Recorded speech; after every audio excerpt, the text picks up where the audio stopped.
千里之行，始于足下。A journey of 1,000 miles begins beneath the feet. We now gather in the Tao to travel the journey together. Welcome to Tao Talks with Derek Lin, where we take a deep dive into the Daodejing by Lao Zi. I would like to invite you to center your thoughts and direct your attention to this moment in time, to the here and now. To be fully present and mindfully aware as we all ready ourselves for this sacred process of the Tao.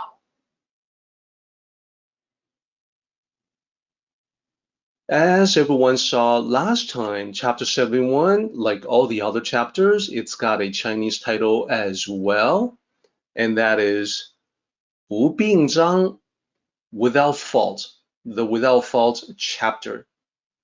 And as mentioned before, there's a very specific meaning associated with this expression. It's not about being blameless. It's about the states of improving oneself, where you have recognized and identified the fault, and then by working on it, by improving yourself, taking action to address it, you no longer have that fault. This is what the sages do, and it is also what we aspire to do. So the chapter looks like this, only 7 lines. One of the shorter chapters. There is also reiteration of the same idea within this chapter, several lines that resemble one another, and this is intentional. It talks about how people ought to be, how people are, then it talks about the sages as an example for all of us. With this particular chapter, this is one good example of Lao Tzu being the master of expressing more with less. Despite the brevity of this, only 7 lines, each line only 4 characters, there is a huge amount of meaning being expressed. There's a lot to be read into between the lines. This is where ancient commentary come in handy. So ever since the time that the Daodejing was written, there's been volumes of commentary written by scholars to comment on the meaning of each line, each character. So there's literally a treasure trove of information to dig into if one is able to read ancient Chinese. And what I would like to do with all of my talks is to bring that to you in a condensed format so that you get the full meaning of the lines, but we're staying with contemporary interpretation that remains as accurate as possible. So let's take a look at the sectional breakdown that we covered last time. So as you can see in this slide, we've divided up the chapter into 3 sections. There's a beginning, only 2 lines, the middle part, 2 lines as well, and then the ending with 3 lines. The first part, the beginning section, starts out with the introductory phrases. That is a very important idea and is formulated in a yin and yang complementary duality. And then there's a general statement about people in general as well as us. That is, Tao cultivators. Then it ends with a section that specifically talks about the sages as examples for us to follow. Last time, we were able to cover half, a little over half of this chapter. We were able to get to line 4. And it's a testimonial to Lao Tzu being able to express so much with so few characters that there was just a lot of discussions and explanations with just a simple 4 lines, line 1 to line 4. So to capture that, I'm going to do a quick recap of what we talked about previously. Starting with the first two lines. The first two lines say, to know that you do not know is highest. To not know, but think you know is flawed. So as I mentioned, this is formulated as yin and yang duality, complementary duality, where on the one hand, you've got the highest state from a Tao perspective and the reasons why. And then on the other hand, the other complementary half is the opposite, that it's not good. It's the negative part. So to know that you do not know is highest, because when you are aware of an area of ignorance, that naturally leads you to learning more. So that is why it is the highest. Lao Tzu considers that continuous learning and discovery to be the highest state that a human being can be. It is when you are embracing change, changing yourself for the better, and therefore it is dynamic, it is positive, it is what we should all do. The other meaning to say that to know that you do not know is highest has to do with the nature of the Tao. So we talked previously about the central mystery of the Tao. That is, it isn't something that we can ever fully understand. And the example that I used previously was about science, about the natural world. We know from experience, from centuries of scientific exploration, that the more we figure out about the natural world, the deeper we dig into the nature of reality, the nature of existence, the more questions we come up with. Revealing one level of reality gives us the questions that we need to answer to access the next level. And we don't know if this is something that will ever come to an end. And that is very similar to the nature of Tao exploration. Then what about the other statements, the other half of the yin and yang symbol? To not know, but think you know, is flawed. Why is it flawed? Well, it's a presumption that you think you are knowledgeable when in fact you are not. And that is a sure sign of arrogance. And the important thing, what makes it the opposite of the first line, is that whereas the first line is something that encourages additional learning and discovery, the second line is the state of arrogance that prevents the process of learning and discovery to take place. So the idea is that, well, I already know it. I don't need to pursue any additional knowledge. That stops the process. It is then not dynamic. It falls back into a static state, a state that can become stagnant. So that will be regarded as negative.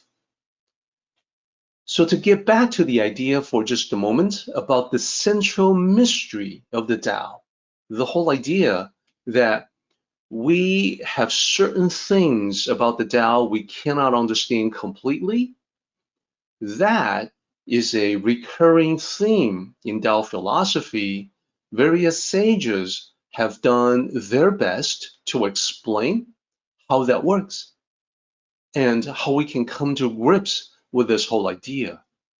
So the other sage that we talk about frequently, Zhuangzi, had done his part in shedding light onto this idea that it is not something we can know, and to recognize that, to realize that, that is actually a good sign.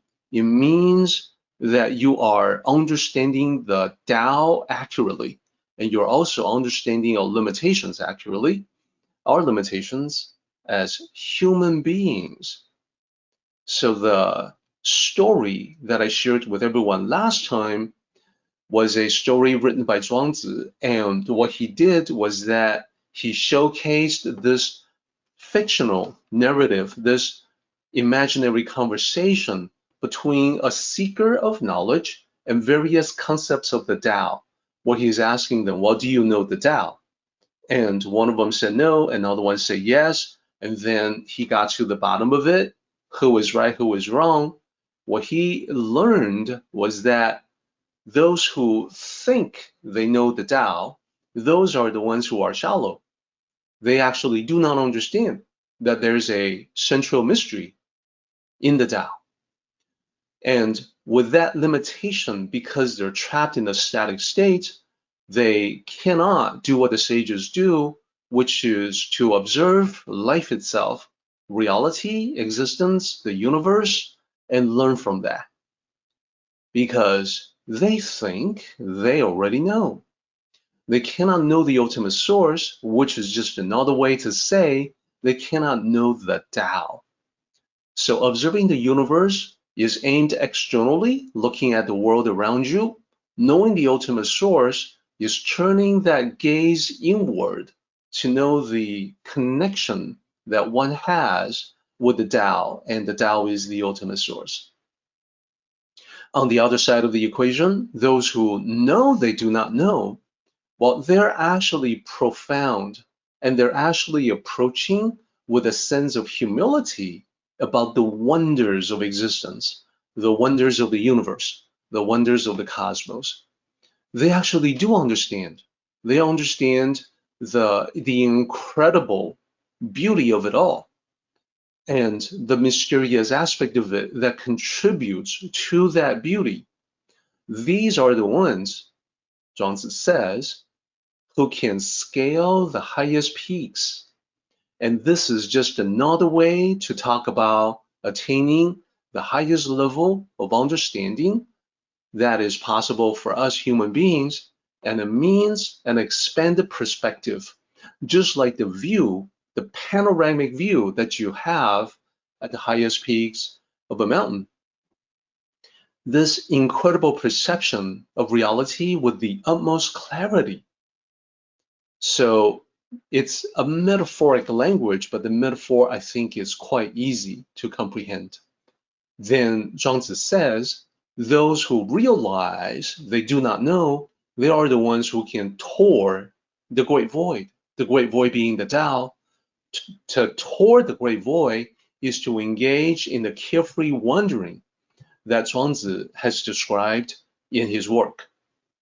It means existence itself, reality itself becomes like your own playground. Tao cultivation, learning and studying about the Tao, is in fact like playing around with the wonders of the universe. Now, there's a very disciplined part of it. There's a very disciplined approach, but it is definitely carefree. It is definitely something from which we can experience a lot of joy. Hence, at the very bottom of this slide, we reiterate the crucial line from this chapter of the Daodejing. To know that you do not know is highest. And in this slide, you see the reasons why. Zhuangzi lays it out in the yin and yang duality to showcase why it is that those who do not know, they are actually the ones who know. Then we also covered the other line, to not know but think you know is flawed.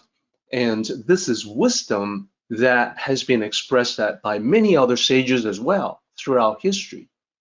And these sages are not limited to the East. We have the same wisdom in the West. So the one that I showcased in this particular slide is Mark Twain. So he was thought to have said, it ain't what you don't know that gets you into trouble, it's what you know for sure that just ain't so.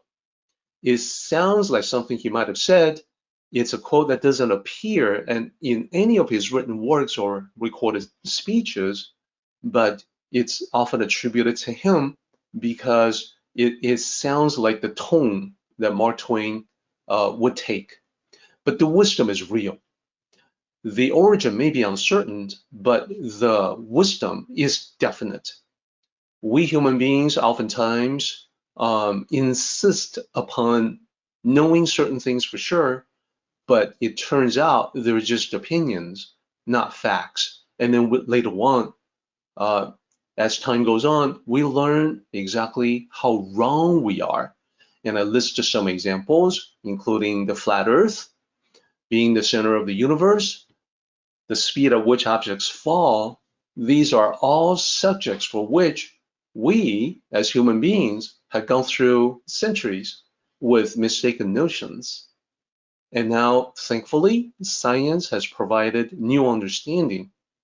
So we want to watch this tendency in ourselves to know for sure about certain things when we don't really have the depth of knowledge.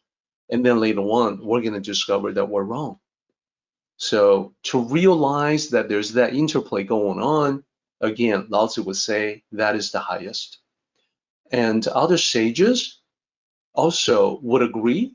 And beyond the Western perspective on knowing, there's the Eastern. Other than Tao sages like Zhuangzi and Laozi, there are other sages that expressed it in different ways. So as I mentioned last time, Confucius pointed out to know that we know what we know, that's a good thing. And to know that we don't know what we don't know, also a very good thing. Together, these two aspects would compose of true knowledge. So to be truly knowledgeable, you have to know what you know, which is to say, you have to master what you know. Then you have to realize that you don't know. There are certain things that you don't know. You have to realize that you don't know what you don't know. And that is the appropriate level of humility so that you will learn. You will learn about those things and expand the frontier of knowledge. So think of it as two sides, where when you have a mastery of the knowledge that you have acquired, that gives you a measure of confidence. It is not at odds with the other side, which is a clarity to know what you don't know, that gives you humility. So in the Tao, it is very possible, indeed, it is the motto of the sages to be confident about what you know and to be humble about what you have to learn. And you can be confident and humble at the same time because of this. So this goes to the statement, to not know but think you know is flawed. It would be the opposite of what Confucius says, to not be aware of what you don't know.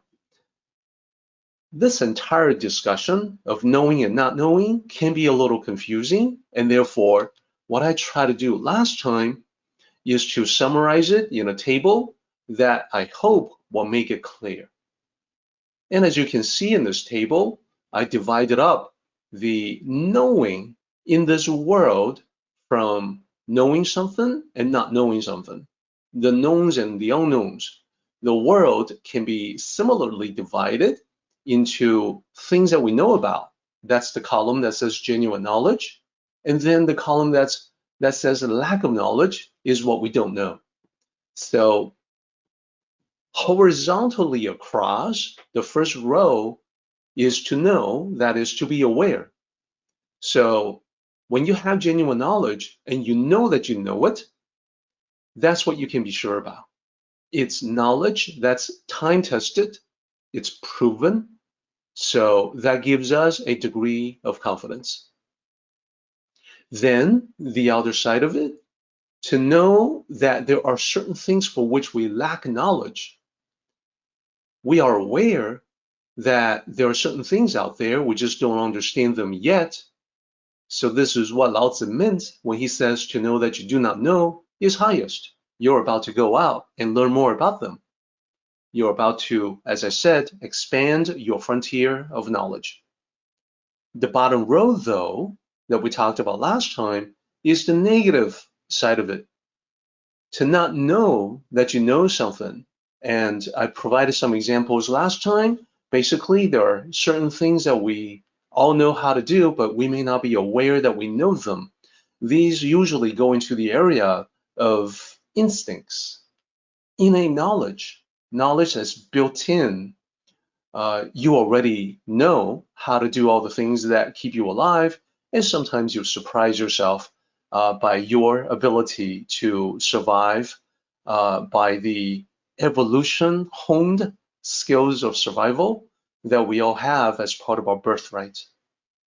And then the lower right-hand corner, we've got the area that's identified as negative by Lao Tzu, where we don't even know that we lack knowledge. This is the unknown unknowns that we had talked about previously. We don't even know enough to realize how ignorant we are, how little we know. And then even worse than that, to not be aware of the unknowns, but then assume that you already know everything that is out there. And this is what Lao Tzu says is flawed. So hopefully this table makes that dichotomy a little bit clearer that we talked about last time. And we also talked about how when you recognize a fault as a fault, it is only at that time that you have the possibility to work on yourself, to be without that fault, to get rid of that fault, to correct it. And we know no one is perfect. We're all on the path. We're all on this journey to work on ourselves. So we all have flaws. So to be aware of those flaws is extremely important. To recognize that flaw as a flaw is how we go about addressing it. Last time, I provided a couple of examples. I talked about someone who is habitually late, but does not see the tardiness as a flaw, but instead has a whole bunch of excuses. But then one day, maybe, hopefully, awareness sets in, the realization hits that this is actually a bad thing. Then there's a possibility of doing something about it. I also talked about people who are very negative as another example, and they actually would take pride in that. They might say that they have a high standard, that they're not easily fooled, they're not easily persuaded. They are the ones who are critical because they are the ones who really know what they're talking about. Then they don't see being too critical or too negative as a flaw. But then one day, perhaps they will discover that this is actually rather alienating to everybody. So people don't really want that in a friend, and so they walk away. And it's difficult. It introduces friction. It gives rise to the possibility of contention. Only when there's that realization would it be possible for the negative person to start changing. And you can use that same template, use that same pattern to think about the other negative attributes that people have to see the truth in what Lao Tzu is talking about here. Only when you recognize a fault as a fault can you be without it. So yet another example that I would offer is arrogance, because we see there's a lot in daily life. We come across people who are very arrogant.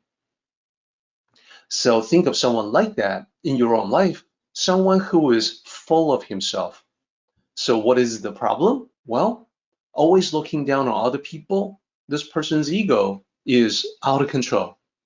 His head is swelling up so much, and he doesn't see the need for humility in himself.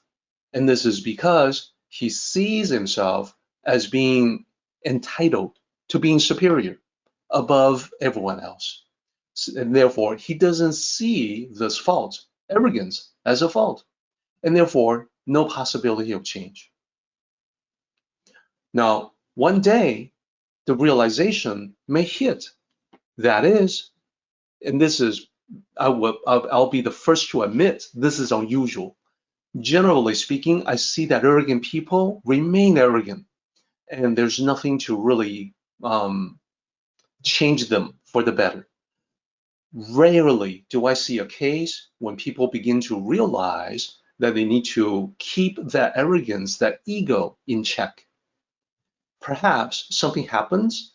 The realization is that, wow, there are actually quite a few people out there who are better, who are smarter, faster, better equipped, more knowledgeable, and so on. And that realization could possibly get one to control the ego a little bit, to realize that, well, I'm not necessarily better than everyone else. Then the realization may also hit, this is another part of it, this is more rare. The arrogant person, a few may come to realize that, well, in life, we actually don't get to pick and choose what our gifts are. There was never an opportunity before you were born for you to select, in this lifetime, I'm going to be smarter than other people. There's not that opportunity for you to pick and choose. You did not deserve what you got. You had, by virtue of the accident of birth, what you inherited, which may be more than other people. Perhaps you were born with higher intelligence. That's possible. Perhaps you were born into an environment that can afford you a good education. Also possible. Either way, it is not something that you chose. It is not something that you deserved. It was given to you basically as a gift. If that is the case, then it stands to reason that when you compare yourself with someone else and you've got more of a particular thing than they do, but you didn't deserve it, then that is something for which you ought to feel grateful rather than arrogant. So when comparing yourself against someone else, you may be thinking to yourself, wow, there's definitely a difference in intelligence here. I am at a higher place. This person is at a lower place. Well, how did that come about? How did you earn that? You didn't. You were given that. So it could easily be the other way around, where comparing yourself against someone else, you could be in a lower position while the other person is in a higher position. That would again not be a matter of choice. Therefore, if you happen to have the advantage, it is something for which to feel appreciation. To be in that state of gratitude, that's a pretty effective antidote to arrogance. Therefore, the realization may lead to the possibility of this issue, the issue of the ego, the issue of arrogance, actually being addressed. So in my life, I have only seen a few instances of the above taking place, but I think you can follow the logic. One realization leads to the next, and it leads to the inevitable conclusion that, in fact, we should all be humble. No matter how brilliant you may be, this chain of reasoning guarantees that the soundness of the virtue of humility. Okay, now the last thing that we talked about last time was this whole idea of knowing that a problem is a problem, knowing that we need to know something in the first place. That is the way that we can improve ourselves, to be self-aware. So to recognize our own faults, to recognize that there's a problem, that, what we would say in the West, we would say that's half the battle. And I want to bring in that expression. Knowing is half the battle. Many people know this quote. I think you probably know it as well. Let's talk about it. Knowing is half the battle. Let's break it down. First, let's talk about knowing. Knowing in this context means intelligence and awareness. We might say something like, so for instance, in the context of a political campaign, the campaign manager may say, if we want to win this political contest, we need to know everything we can about our opponent. After all, knowing is half the battle. So in warfare, it's crucial to know more about the enemy than the other way around. If the enemy knows more about you than you do about them, that's a bad sign. In life, it is just as crucial to know something about where you are going. And I hope the talks that we've had gives you ideas. If you don't already know where you are going in life, I am hoping that these talks will help you clarify that question for yourself. So what about half the battle? The meaning of that is you are already halfway to your goal. If it's not a battle, or if you think about life as a battle, half the battle, meaning the important work of knowing has been done, then you have to focus on the other half. So you cut down the effort significantly just by knowing what to do. Then the remaining half is all about action. It's all about doing the work that gets you all the way to the destination. So a lot of times when we look at this saying, knowing is half the battle, we see that people don't necessarily practice this wisdom. So for instance, there may be denial, like they don't want to face the problem. And that's why sometimes we also say admitting there is a problem is half the battle. Or sometimes we say admitting the problem is half the battle. It's related. It's all about knowing, and it's all about self-honesty. It can be hard to be honest with ourselves, to own up to a problem. Sometimes we just want to, sweep it under the rug, to kind of gloss over it.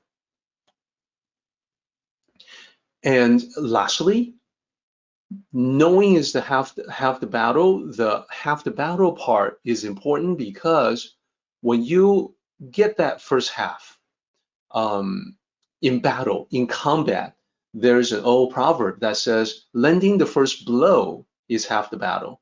So this is just talking about having a successful beginning, sort of taking that vital first step. To have a good beginning generates momentum. That momentum is something that you can ride all the way to a successful outcome. So to kind of summarize, the best way to tackle anything in your life is to figure out what needs to be done. That's the knowing part. That's the knowledge part. Then you have to take the action for the second half of it. So let's tie it in to this particular chapter, to that particular line. The lines that we're focusing on is at the bottom. Only when one recognizes the fault as a fault can one be without fault. And you can see the connection now between that and the saying, knowing is half the battle. You have to know there's a problem before you can solve it. And to realize there's something that you must find out, that is the required first step. And it puts you well on your way to solving it, just to know there's something you got to find out first. Same for any project that you undertake. The most important part of anything is to gather up the necessary knowledge. You have to get all those pieces in place to be ready to execute on the plan to implement the project. You must know what needs to be done before doing it. So that's just my way of making that sort of a summary statement. Knowledge in life. Here we're applying this whole idea to life now. Knowledge leads to wisdom. You must know what you want to do in life. That is crucial for living in the Tao. And this is all about knowing how to live life in the best possible way. That knowing, that too is half the battle. So this is where we were last time. I'm glad we got this other Western perspective into the mix, just to showcase that in terms of human beings, we all have a common core of wisdom traditions, whether East or West. And a lot of times I find that it's very advantageous for us to contemplate both the East and West. It is when the two are joined together and utilized in a way that is synergistic, that's when we get the most out of life. We're in such a unique position, everyone in this meeting, to benefit from both the Western wisdom traditions and the Eastern traditions. We can take the best of both worlds, we can figure out what works better for us, and we can utilize just that. So now, I want to get into the next line of the Daodejing. This is something that I talked about previously, but I realize that in every meeting that we have, every time someone looks at a recording on YouTube, there is a possibility that they're only encountering these talks for the first time. And therefore, it bears repeating, and it may be a good idea for us to speak on a topic specifically, and that way, later on, we can extract it as a talking point that is something short and digestible, like 10-15 minutes. So I'm talking about what you see in this slide, 圣人, which is translated as the sage, or plural, the sages.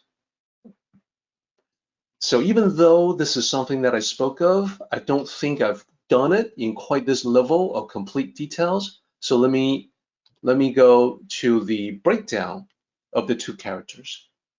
圣人 is composed of two characters. 圣, like 神圣, is that which is sacred or divine. 人, the second character, that is simply the character for person, or plural, persons or people. Now, we have translated this as sage, singular, or sages, plural. Let's talk about the meaning from the perspective of the two characters broken out like this.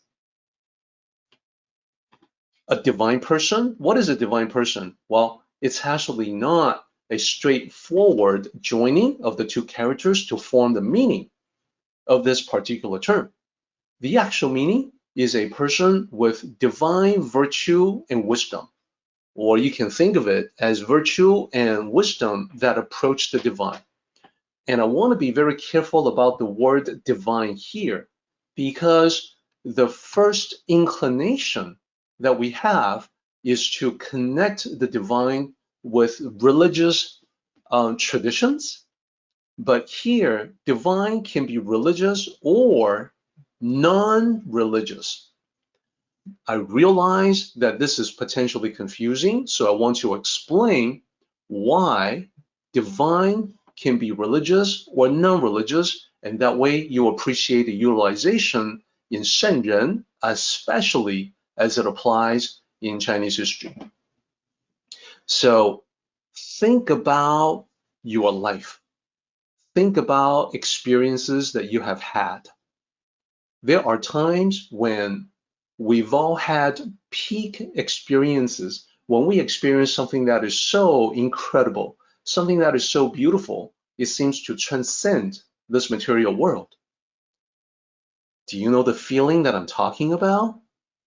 Well, one most common example would be music.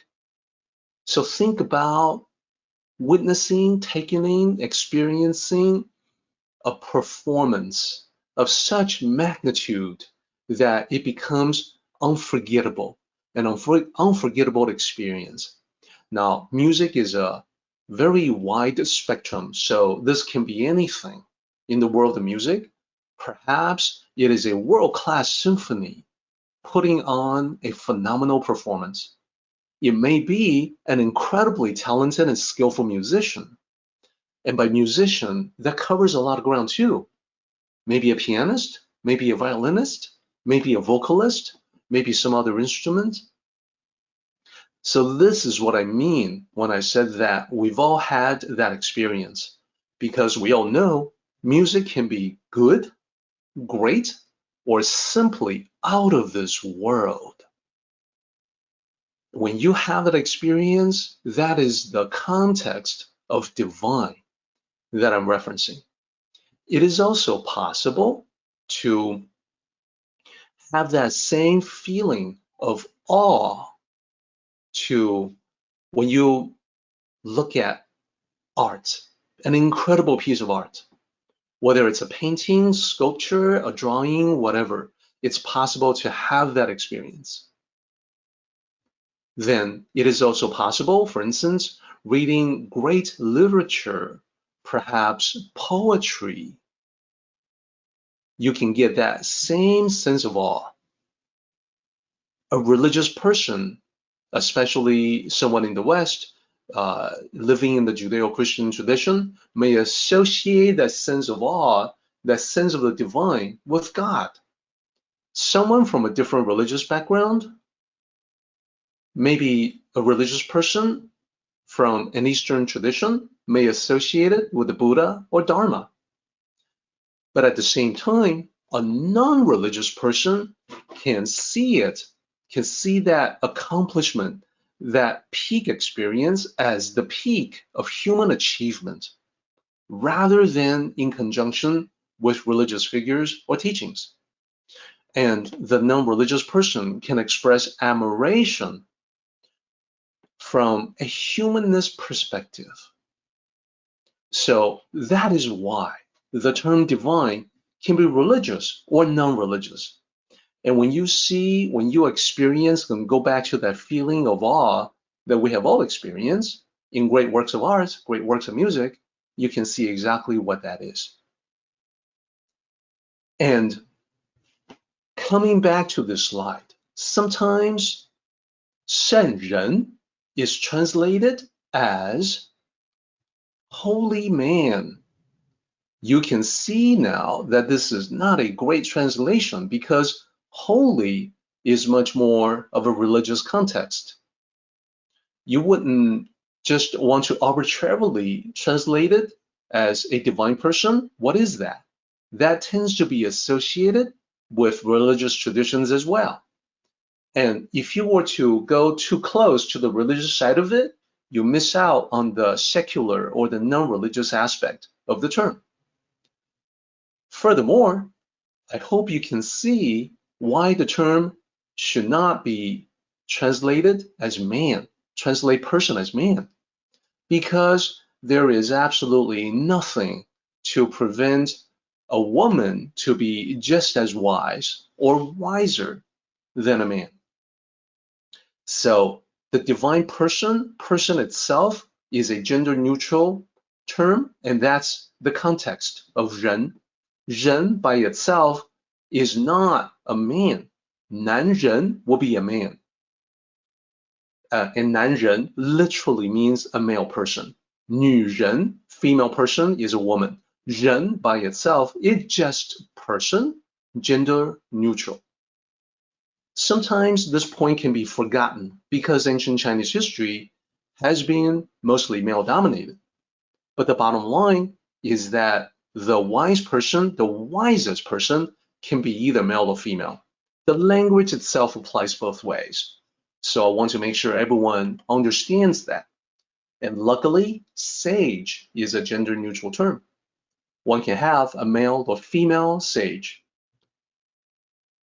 So continue on.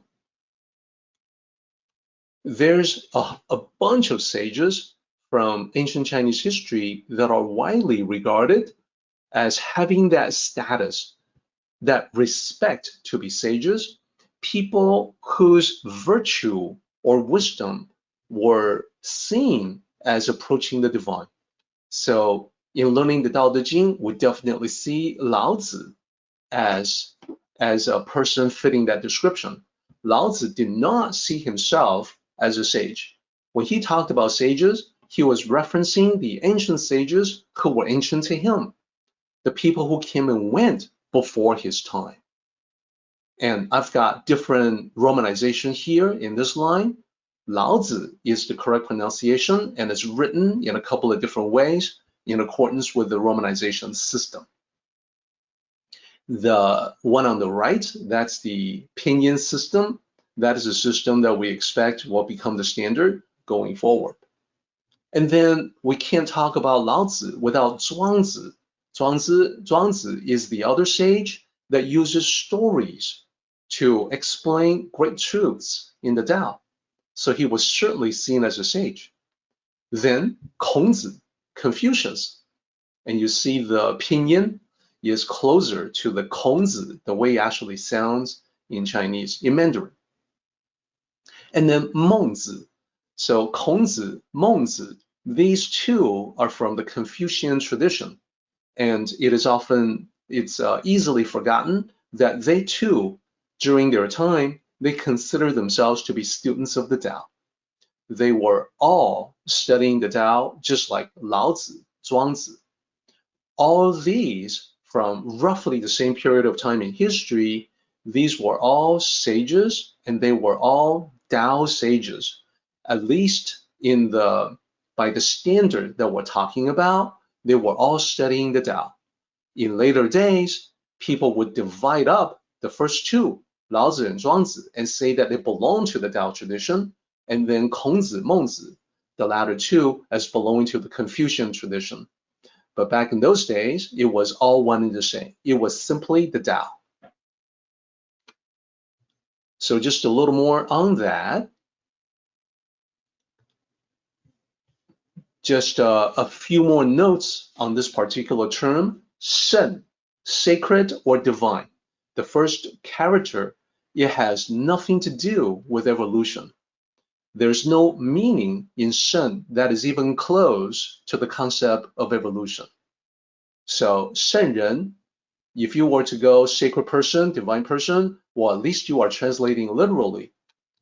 But if you translate it as evolved individual, you're really making up this whole idea of spiritual evolution as being the sacred or divine thing. Well, the term Shen does not imply that. And this is why the term should never be translated as evolved individual. And that's being used in some places, and I think you can see for yourself why it would not be optimal. Less optimal, but still accurate, would be the wise ones, and you could also say the virtuous ones. And this is because Shen, the divine or sacred attribute of the person, comes from the virtue or wisdom approaching the divine level of being virtuous or being wise. So this is not as optimal, but it's still accurate because of that. Yet another way to translate the term is to use the term master. It would be less than ideal for a bunch of reasons. First of all, when you say master, it's got a bunch of different connotations. There's a potential for confusion, like master of what? So in the Tao context, people will automatically assume perhaps a Tao master. So that would be okay. It would fit, but it's less than ideal because there are times when Tao master may just be a title. So it's more about the authority than wisdom. And there are different kinds of masters. There's the Zen master, there's the Kung Fu master. Those have different terms. A Zen master will be 禅师, so it's a specific term for that, which is different from 圣人. A Kung Fu master, 师傅, will be a specific term just for that. And again, a Kung Fu master would not be 圣人. A Zen master would not be 圣人. And there are significant towering Zen masters throughout history that later on were accorded the title of 圣人, but typically the term is not applied to just any of the many Zen masters throughout history, nor modern day Zen masters. So at the end of this discussion, we come back to sage. There's still no better word to fit 圣人 in the English language. So on that note, we are now a little past the midway point in our meeting today. So we should go ahead and take a 5-minute break. So let's talk about the second set of characters in line 5, the third and fourth characters. Literally, 不病, these two characters, the first one is no or not, and bing, the second character, as I mentioned previously, oftentimes translated as sickness or illness, but it's actually fault, flaw, problem, issues. And that's the way that it's being used here. If you were to translate it as sickness or illness, you run into a whole bunch of illogical lines, illogical conclusions. And even in Mandarin today, the character bing isn't always used to talk about illness or sickness. You can say 生病, getting sick, or you can say 毛病, which is a problem. And so not sick would be a mistranslation. Think about what this line says. If 圣人不病, this line is translated as the sages are not sick. Well, that's not true. Sages are human beings. They can get sick just like anyone else. Lao Zi would not say anything like that sages don't get sick. That would be ludicrous. You can tell just from this line, line 5, that fault, flaw, problem, issue, that context makes a lot more sense because it points to self-awareness. When you say the sages are without fault, without problems, issues, you can then explain that it's because they resolve those problems or issues internally, which is indeed what this chapter talks about. They recognize a problem as a problem, so then they can resolve the problem. That's how they can be without a problem. That makes perfect sense. It's got nothing to do with how they sickness, and therefore they don't have sickness. Makes no sense whatsoever. So to continue, to use the proper context, that is a flaw, it's a problem, it's a fault, that makes sense from the context, from the perspective that sages are human beings, so they have faults just like everyone else. They're not perfect either. It's just that unlike many people we know, perhaps many of us, they actively work on improving themselves. And I hope that we're all going to be emulating the sages, so we're all going to be actively working on improving ourselves. That's a major goal in Tao cultivation.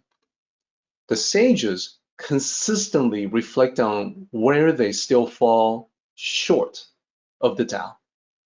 In their daily interactions, in what they say or what they do with other people, they watch themselves to see if what they have said or done is maybe not the best. And from that, they can gradually refine themselves to be rid of the faults that they have identified. So the bottom line is that many people tend to excuse themselves for their own faults. We see this all the time. Sometimes we see this tendency in ourselves. Whatever problems we may have, we have plenty of excuses. So sages are the opposite. And if you were to tie this together with the beginning of this chapter, which says, to know that you do not know is the highest, this is how the sages have applied it to life. That is, the sages look at their own lives and they're thinking, I know I have faults for which I'm still unaware. They know that they still don't know, that is, they haven't figured out everything about themselves. So this is why it is the highest. There's room for improvement. It is good that there's room for improvement because you've identified where that improvement can take place. Let's go to line 6. Line 6 says, because they recognize the fault as a fault. So this recognition starts with the realization you do not know all your faults. I don't know all my faults. I may have mental blind spots. So the self-inquiry of the sages is, what am I not seeing about myself? What are my mental blind spots? So they assess and review based on their experience to see maybe there's something that they missed. This assessment, this review, is based on the effect that they have on the world rather than the intention. This line, this bullet point requires a little more explanation. Typically, what happens is that people will excuse themselves based on their intention. So for instance, when someone has been offended, the offending party may think, well, I didn't mean to offend anyone, so I'm not at fault. That is what I'm talking about, the human tendency to forgive oneself, to come up with a convenient excuse. A sage will be thinking about it in a different way. The fact that this person has taken offense, it just means that I did not express myself correctly. I was misunderstood because I need to work on my communication skills.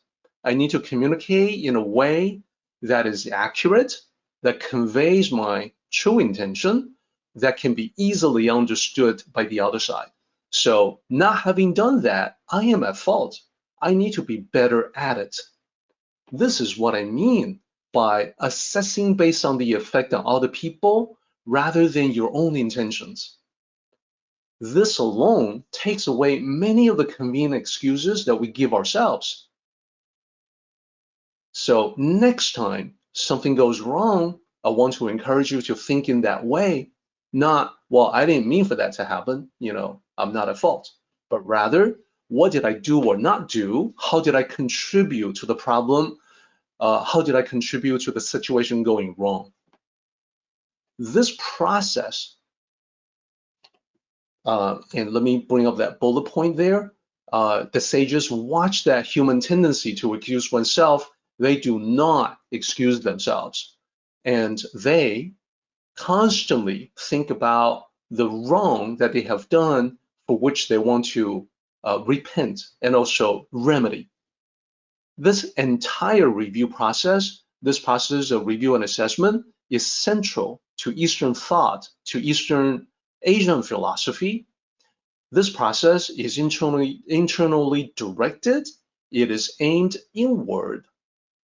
It is meant to be a review that is incorporated into rituals and meditations. So I want to provide an example of that from the Zen Buddhism tradition. Zen, as I have remarked previously, was the fusion of Buddhist teachings and the Tao tradition.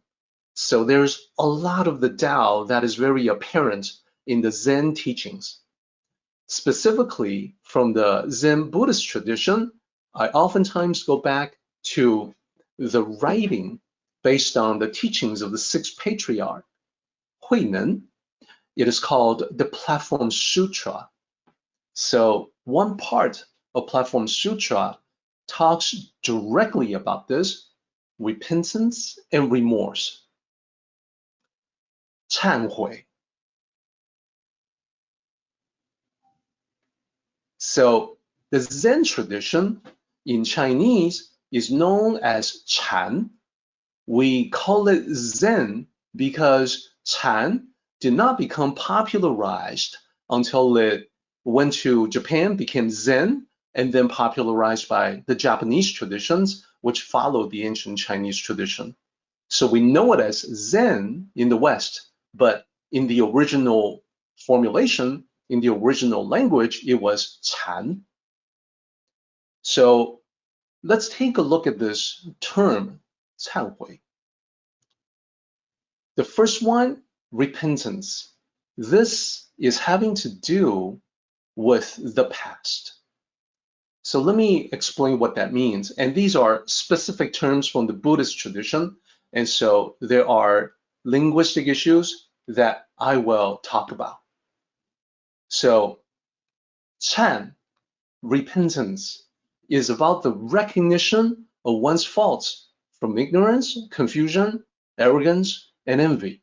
You could be harming other people based on these negative thoughts. And then the realization that the faulty thinking, meaning the negative thoughts above, has led to negative actions and words, which in turn lead to negative results.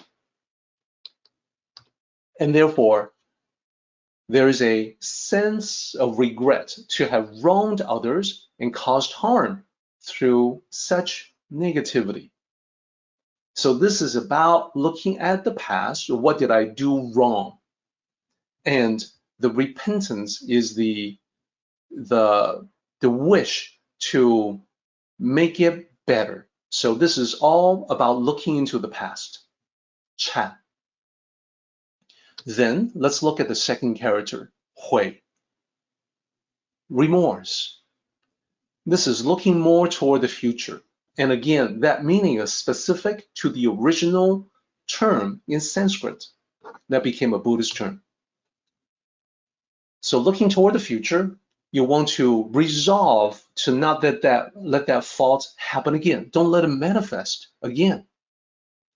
And you want to remedy the situation, the remediation of a wrong in the hopes of making amends. Then you want to renew yourself to become a better person, which ensures that it won't happen again. So this is looking more to the future. Now, what I have done is that I've translated 忏悔 exactly to the English equivalent, which carries the original Mandarin connotations. If you think about remorse, usually when we use the term remorse, we're also thinking about the regrets of something that we have done, and therefore we feel a feeling of remorse. So just remember that here it is being very specific in a future orientation, what to do from that point on. So the bullet points here are very accurate as well. This is a distinction that is not likely to come up with anything. I'm only relating it just to provide context of the original. It went from Sanskrit to ancient Chinese, now to modern Mandarin, and now to English. So it's gone through a number of filters, linguistic filters, and therefore the meaning that we see now is a little bit different than the original intended meaning. And before we leave this, let me also talk about formless repentance and remorse. They are said to be formless because the negative thoughts that lead to harmful effects are themselves formless. They're just thoughts, intangible thoughts in the mind. The correcting thoughts that lead to righting the wrongs are also formless. Now, the formless lead to manifestations in the material world, so the formless goes to form.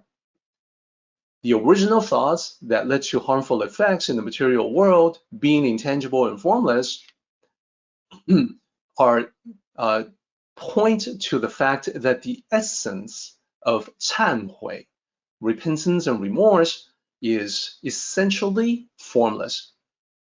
So let me say that again. 忏悔, essentially formless. The nature of all dharmic manifestations, good or bad, arises from the formless essence of the mind. That's what that means. Let's continue on. So Huineng, the sixth patriarch, goes on to talk about how people are and how the wise cultivator must be. Most people, the people who are not yet enlightened, the observation from Huineng is that they may indeed regret the mistakes that they have made in the past, but that doesn't mean they're not going to commit the same mistakes again. Yeah, they may regret it, especially if they have suffered the negative consequences. they regret having done it because of that, because of the negative consequences. But usually, people do not realize that they need to make a correction within, that they need to turn inward to make sure that they become a better person so it doesn't happen again. And therefore, even before the old problems are still unresolved, they make new mistakes. They're piling new mistakes on top of old mistakes. So they're caught in the cycle, repeating mistakes. They cannot get out of it. So there's a specific term for that as well. The term is not samsara. Samsara is the cycle of birth, death, and rebirth. To be caught in the cycle of repeating one's mistakes is the never-ending experience of human suffering. So I'll get to that in just a moment. For now, let's stick to the people who are working toward enlightenment. So spiritual cultivators, I hope that includes you and me. These are the people who seek to better themselves. And when the sixth patriarch Huineng taught, he called them 善知识, the good and wise friends. Hey everybody. Instead of everybody, he said, my good and wise friends. And then he begins every sentence with that. And these people are good because they understand that they need to better themselves. They are wise because they have the wisdom to know the necessity of that improvement. These are the ones who recognize the true origin of problems in their lives, that it's all in the heart, that the origin, the root cause of all this is within. Therefore, cultivators look within at the root cause of blind spot of it all.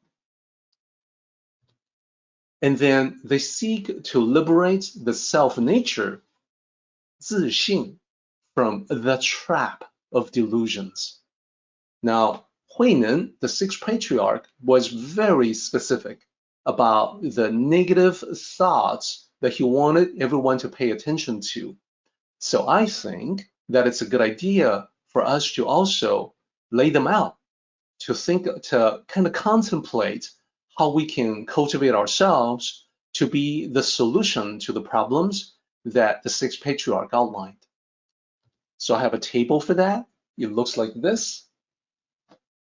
So what I've done is that vertically, I have listed out all the different negative thoughts that the sixth patriarch spoke of in Platform Sutra. And on the right-hand side, I have Lao Tzu in the Daodejing and the teachings of the Tao with the different ways that we address the negative thoughts, these negative aspects of the thought of one's mind.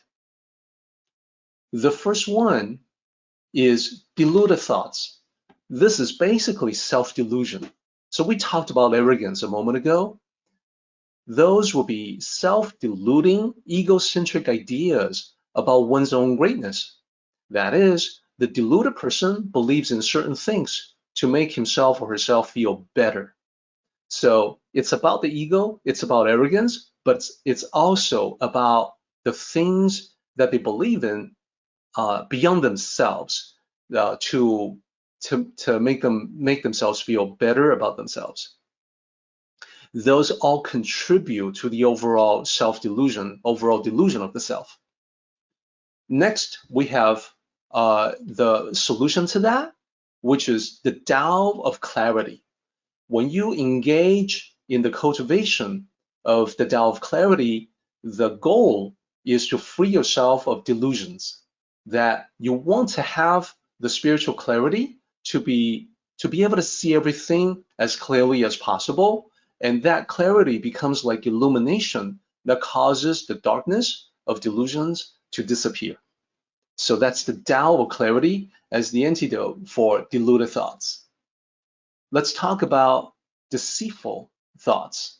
These are the thoughts that are untrue, misleading, erroneous thoughts that do not match reality. And you can see that this is closely related to deluded thoughts, the delusions. Deceitful thoughts can also be used to not just deceiving oneself, which is delusion, but also attempts to deceive other people, to be deceptive. So that is also unworthy, unwholesome, very negative, and therefore the Tao practice for that will be to cultivate the Tao of truth.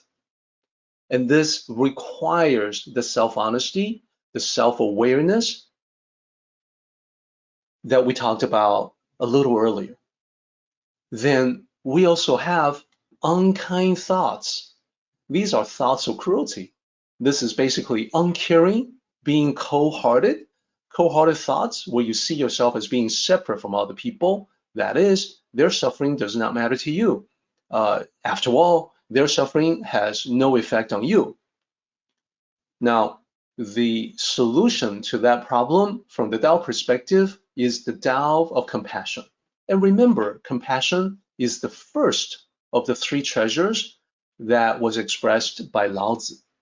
So to be compassionate, to identify, to empathize with the plight of others, the suffering of others, that is how we can dispel unkind thoughts. Next, we have envious thoughts. This is from comparisons. This is from comparing yourself to others, especially in a material sense. So-and-so has more than I do. I am envious. Or they have something better than what I have. I am envious. So this is rather common.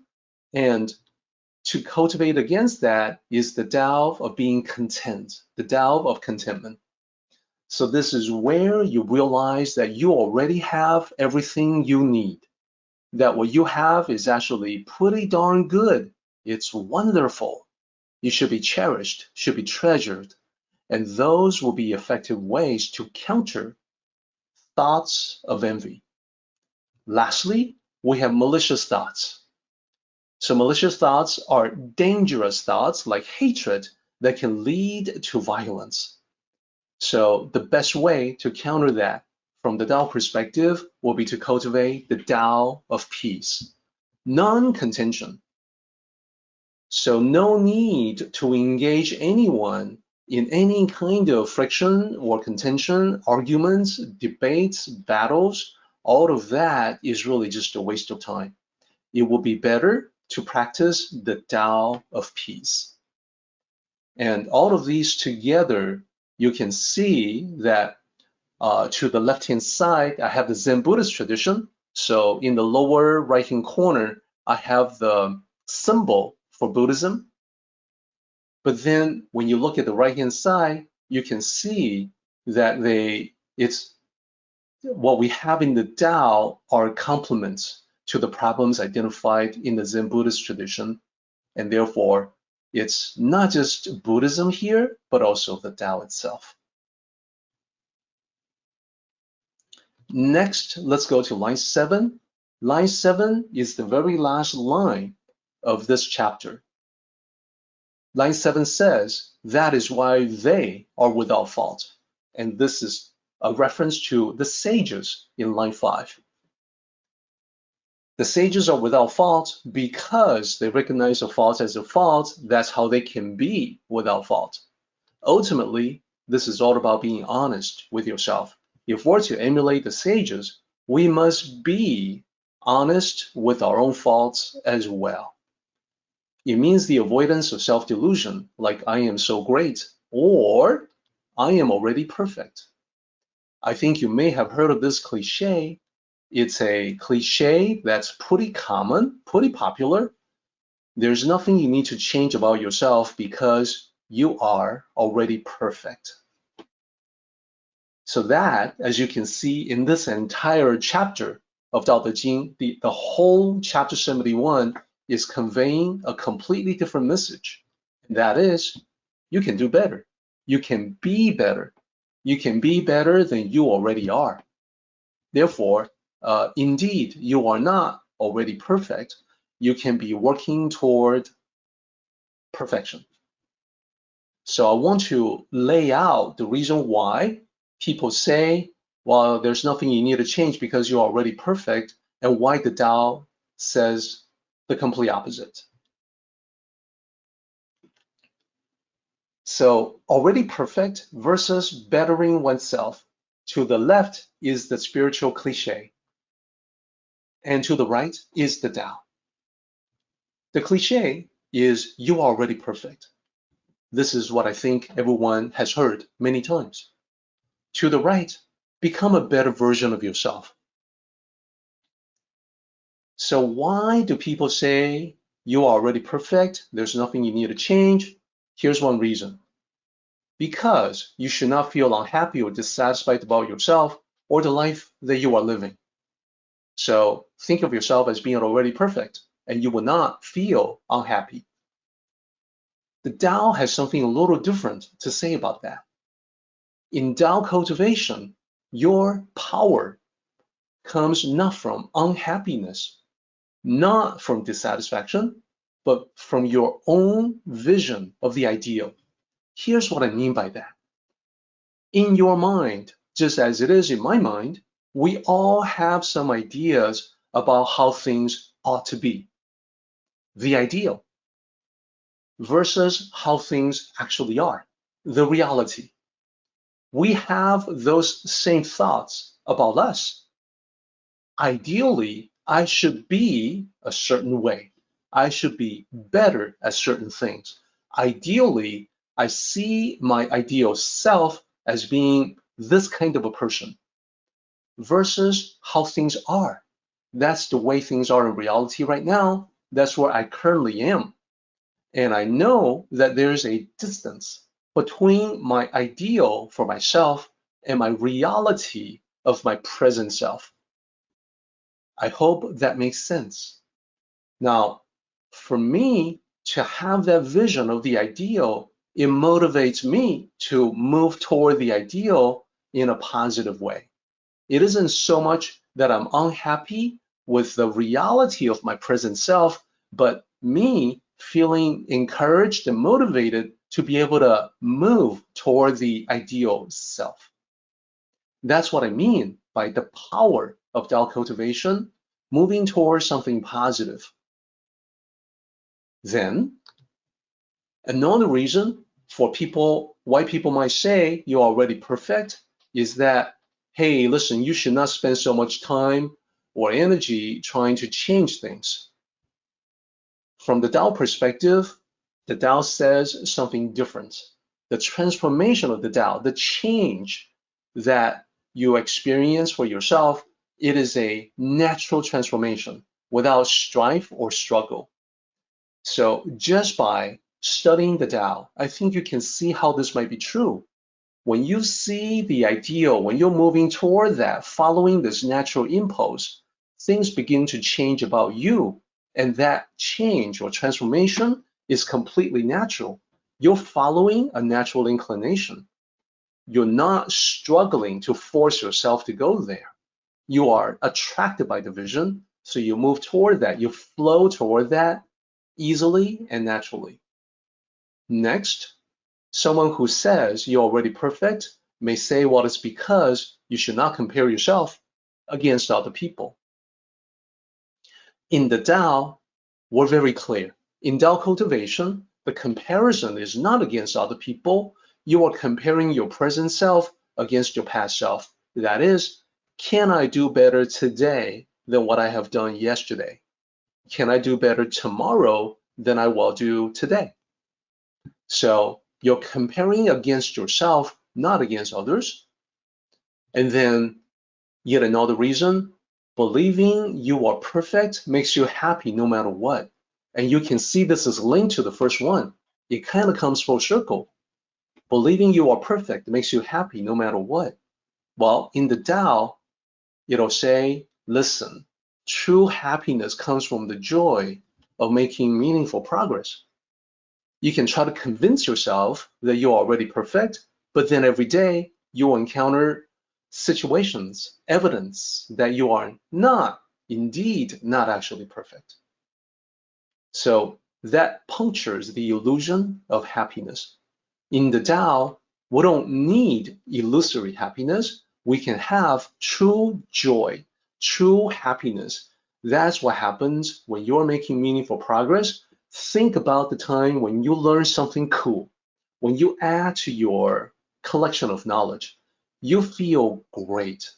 You are learning something more useful, and you can already think about ways to apply that knowledge. You're flying high. That is true happiness. So all of these that you see in this slide, this is the reason why I stick closely to the Tao, and I'm wary of the spiritual cliches that we hear all the time. I think that the cliches are limiting. They prevent you from making changes, whereas the Tao is the opposite. The Tao is empowering. And this is why on the left-hand side, we say to not know but think you know is flawed. You don't know the areas where you need to change because you think you're already perfect. So you think there's nothing you need to change. On the right-hand side, it's empowering because to know what you do not know is the highest. You realize you don't have a full picture of yourself till you work on yourself to gain that clarity, and that results in a better you. All this together, this is the cultivational work that we talk about in the Tao. It can only come from within.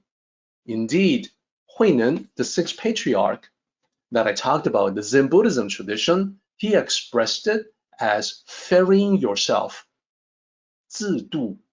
And I want to explain that. It's a sailing metaphor, and I know many people are not familiar with that metaphor, so let me explain what that means.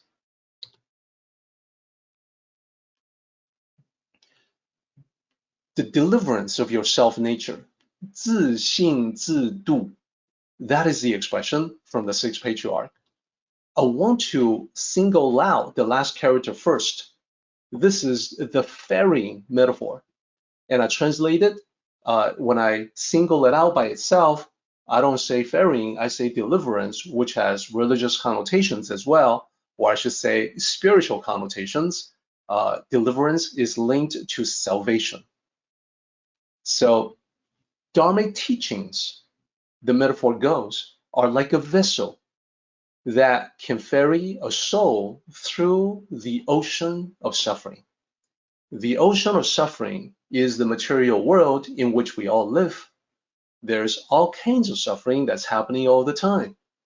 We're all getting older every minute, every second. So Dharmic teaching is comparing that using this metaphor of the ocean. The ocean extends infinitely in all directions. It is a bitter ocean of suffering, and therefore we're all caught up in it. We're all immersed in that ocean.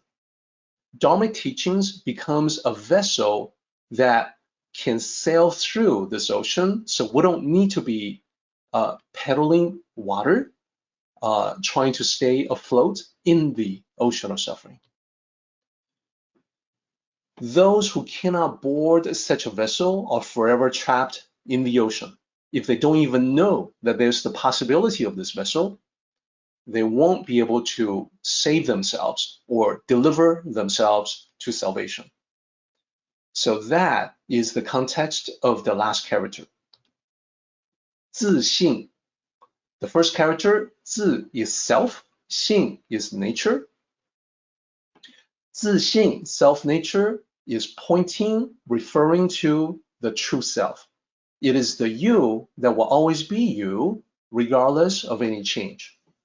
You can be born, you can die, you're still you.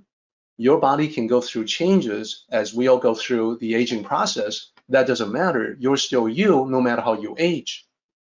You can change your name.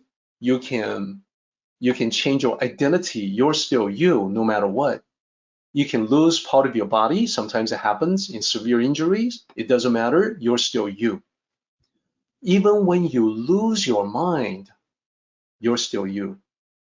So the you goes deeper than just about anything. Your physical self, your mental self, anything. And most of the time in the West, we like to use the term soul, which is the closest equivalent. It is the individual consciousness that refines itself through many lifetimes. So the physical vessel can change, but the consciousness, that is the individual, remains the same. Then 自度, this is the self-deliverance or ferrying yourself. Ferrying yourself, delivering yourself, this is the thing that was emphasized by Huineng. Each individual has the power of self-transformation. It is not something that other people can do for you. It has to come from within. And it is only when you are able to ferry yourself, climb aboard the vessel, that's when you have the ability to ferry others. And Huineng said to the people who gather around to hear his teachings, he said, good and wise friends, didn't everyone just say, I vow I shall ferry the limitless sentient beings? And then Huineng asked, well, what does that mean? He said, it does not mean I, Huineng, will ferry them. And he meant to, the sixth patriarch meant to say that you, everyone listening to me, it is up to you. This is an important teaching in Chan, the Zen Buddhist tradition. And he's saying that everybody should be looking out to his or her own spiritual self to first attain his or her own spiritual awakening and then provide assistance to others.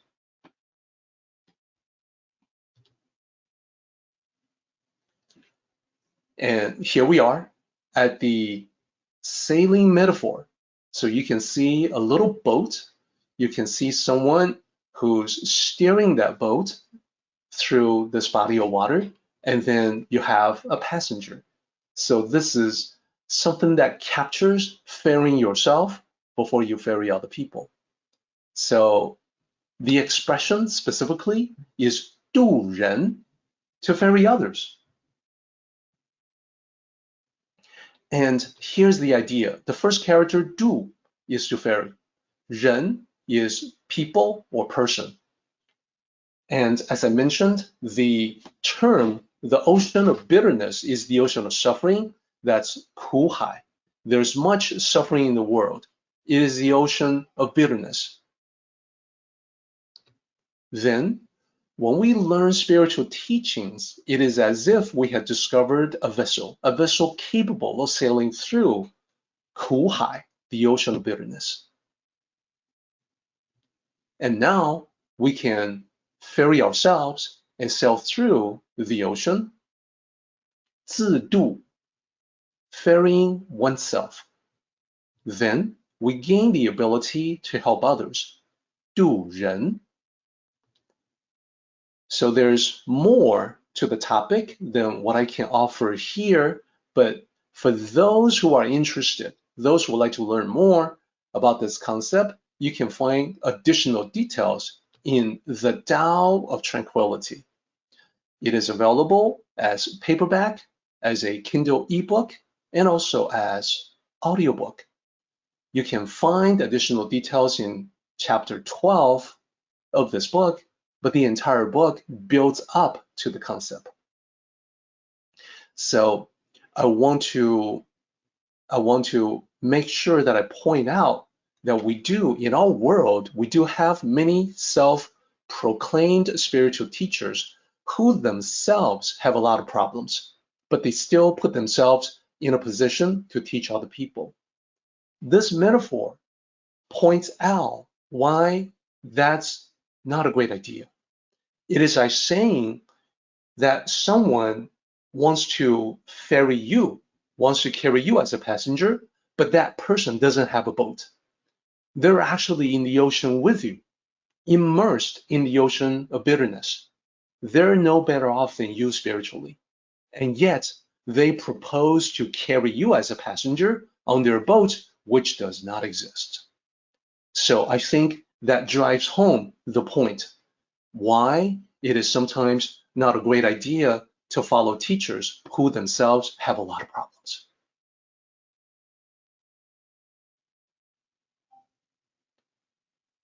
Okay, so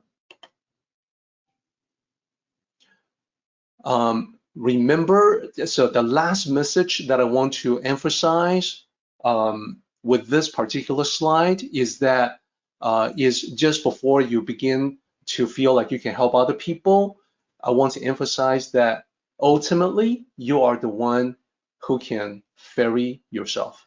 You are the one that has to climb aboard that boat.